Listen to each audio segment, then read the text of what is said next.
नमस्कार. तर मंडळी, आता आपण आपल्या 14व्या अध्यायाची उजळणी करूयात. भाग 1. माणूस रज, तम, सत्व या त्रिगुणांमुळे कसा वागतो हे समजलं तर आपल्याला, स्वतःला आणि इतरांनाही ओळखता येईल. त्यामुळे आपण दोष देऊन त्रास करून घ्यायची गरज नसते. देव परीक्षा घेतो आणि कणखर बनवतो. सृष्टी आई बनून धीर देते, बळ देते, मागे उभी राहते. ते दोघे सदैव आपल्याबरोबर असतात. काम एकच असते. व्यक्ती बदलली की दृष्टिकोन बदलतो. माणसाची वृत्ती ही संस्कार, प्रकृती, स्वभाव, परिस्थिती इत्यादीमुळे वेगळी बनते. सगळं माहीत असलं तरी नकळत माणूस या पद्धतीने वागतो. भाग 2. चांगुलपणाचा अतिरेक वाईटच. थांबणे हा तामसी गुण आहे. वाढत जाणे हा सात्विक गुण आहे. तर वहावत जाणे हा राजस गुण आहे.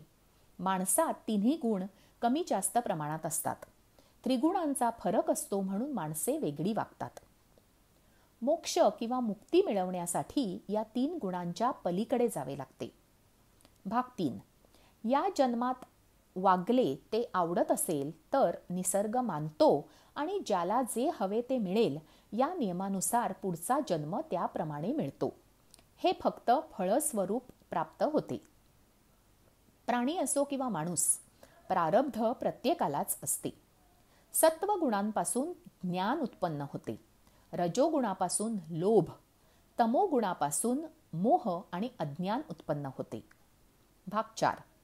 तामसातून राजसात आणि राजसातून सात्विकतेत माणसाने प्रगती करावी, म्हणजे तसे गुण आत्मसात करावेत, आचार विचार बदलावेत.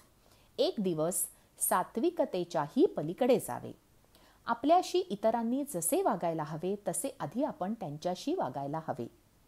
भाग 5. लहान मुलासारखे निरागस, पूर्वग्रह न ठेवता वागावे, पण बालिशपणाने वागू नये. जो कोरीपाटी करतो, विचार थांबवतो, तो गुणातीत होतो.